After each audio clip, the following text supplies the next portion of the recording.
Assalamualaikum warahmatullahi wabarakatuh. Halo semuanya, perkenalkan, saya Iis Pinati dengan NIM 1802182, kelas 5B, Program Studi Pendidikan Guru Sekolah Dasar, Universitas Pendidikan Indonesia Kampus Purwakarta. Kali ini saya akan membahas mengenai tipe-tipe belajar.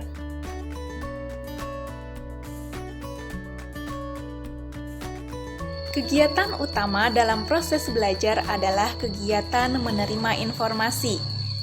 Dapat dipastikan bahwa setiap orang memiliki tipe yang berbeda dalam menerima informasi. Begitupun peserta didik yang berada di dalam suatu kelas, mereka memiliki tipe belajar yang berbeda-beda. Tipe belajar sendiri memiliki arti bahwa setiap orang bisa menangkap ilmu lebih baik dengan cara tertentu.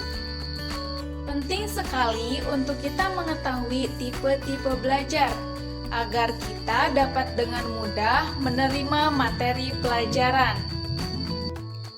Dan karena di masa pandemi ini sekolah dilakukan di rumah, maka ayah dan bunda juga harus mengetahui tipe-tipe belajar anaknya, agar ayah dan bunda bisa membantu anak-anaknya dalam memudahkan menerima materi pelajaran.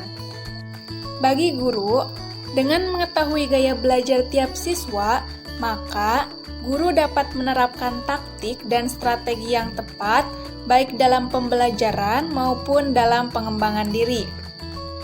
Hanya dengan penerapan tipe belajar yang sesuai, maka tingkat keberhasilan belajarnya pun akan semakin tinggi. Seorang siswa juga harus memahami jenis gaya belajarnya.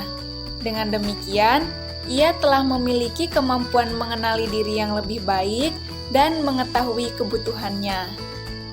Pengenalan gaya belajar akan memberikan pelayanan yang tepat terhadap apa dan bagaimana sebaiknya disediakan dan dilakukan agar pembelajaran dapat berlangsung optimal.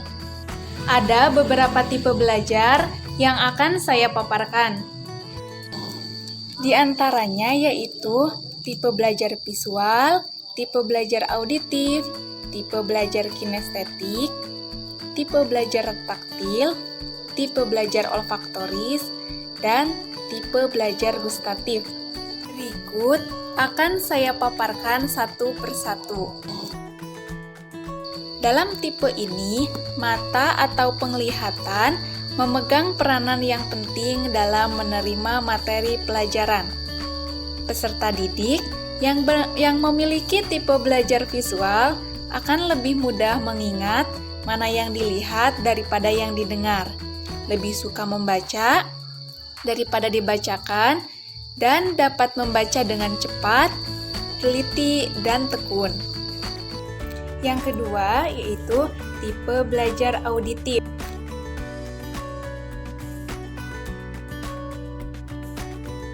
Peserta didik yang bertipe belajar auditif mengandalkan keberhasilan belajarnya dengan telinga atau alat pendengarannya. Peserta didik yang tergolong auditif biasanya ketika belajar suka berbicara pada dirinya sendiri, kemudian mudah terganggu oleh keributan, dan belajarnya dengan mendengarkan dan mengingat, serta fokus pada apa yang dibicarakan, bukan yang dilihat. Mereka juga senang membaca dengan keras dan mendengarkannya, serta ketika membaca buku, mereka menggerak-gerakkan bibir dan mengucapkannya.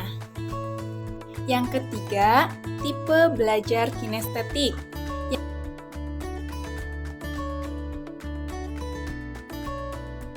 Peserta didik yang bertipe ini belajarnya melalui gerak dan sentuhan. Biasanya, peserta didik yang tergolong tipe ini tidak mudah terganggu dengan situasi keributan. Belajarnya melalui simulasi dan praktik. Kemudian, peserta didik itu tidak betah duduk dan berdiam berlama-lama, serta menghafal dengan cara berjalan dan melihat. Mereka juga sering menggunakan jari sebagai petunjuk ketika membaca, serta mereka akan mengalami kesulitan untuk menulis, tetapi terampil dalam berbicara. Yang keempat, tipe belajar taktil.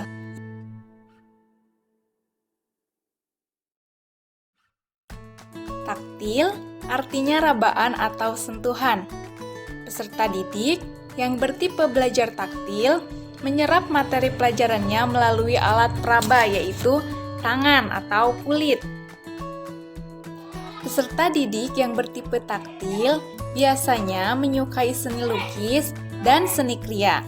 Kemudian, saat berkomunikasi, lebih banyak menggunakan isyarat tangan daripada kata-kata. Mereka juga dapat membedakan dan menentukan benda-benda walaupun matanya ditutup. Dan mereka menyukai kegiatan yang bersifat kerajinan tangan. Yang kelima, tipe belajar olfaktoris.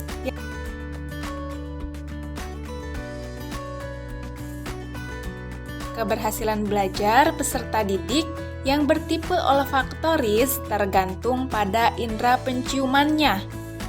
Peserta didik dengan tipe olfaktoris akan sangat cepat menyesuaikan dirinya dengan suasana yang harum, sejuk, dan segar.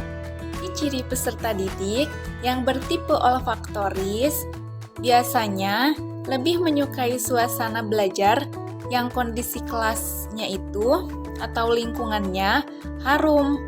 Mereka suka berjalan-jalan di alam serta tidak suka dengan suasana kelas yang ricuh atau ramai.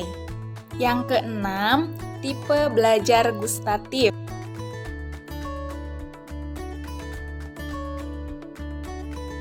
Gustatif berarti kemampuan mencicipi. Peserta didik yang tergolong dalam tipe gustatif adalah mereka yang mencirikan belajarnya lebih mengandalkan kecakapan lidah. Mereka akan lebih cepat mempelajari sesuatu melalui indera kecapnya. Peserta didik yang bertipe gustatif biasanya menyukai kegiatan yang bersifat kuliner. Mereka juga menyukai kegiatan belajar dengan suasana yang santai, serta membaca buku sambil mengunyah makanan. Itulah beberapa tipe-tipe belajar yang biasanya dimiliki oleh peserta didik. Dalam diri seorang peserta didik, sangat memungkinkan terkandung lebih dari satu tipe belajar. Semua itu tergantung dari besaran persentase kecenderungan tipe belajarnya. Dan karena peserta didik dalam suatu kelas memiliki tipe belajar yang berbeda-beda, tentu seorang guru akan merasa kesulitan untuk memenuhi semua kebutuhan belajar peserta didiknya. Itulah sebabnya mengapa seorang guru dituntut untuk memiliki berbagai keterampilan mengajar. Ada 7 keterampilan dasar mengajar yang harus dikuasai oleh seorang guru. Yang pertama, keterampilan bertanya. Berbagai pertanyaan dapat diajukan oleh guru untuk merangsang timbulnya kegiatan belajar. Yang kedua, keterampilan memberikan penguatan. Penguatan merupakan bentuk respons guru dengan menggunakan ucapan maupun isyarat terhadap perilaku yang ditunjukkan oleh peserta didik. Yang ketiga, keterampilan mengadakan variasi. Misalnya, variasi guru dalam mengajar, variasi dalam penggunaan media pembelajaran, dan variasi kegiatan peserta didik. Yang kelima, keterampilan membuka dan menutup pembelajaran. Keterampilan ini sangat penting dikuasai oleh guru.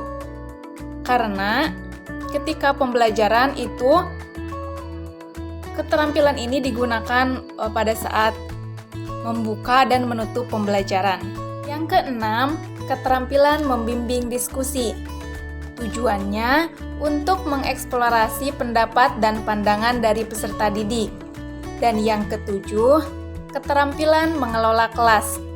Keterampilan ini bertujuan untuk menciptakan dan memelihara kondisi belajar yang optimal. Itulah tadi beberapa keterampilan dasar mengajar yang harus dikuasai oleh guru. Mungkin sekian dari saya. Wassalamualaikum warahmatullahi wabarakatuh.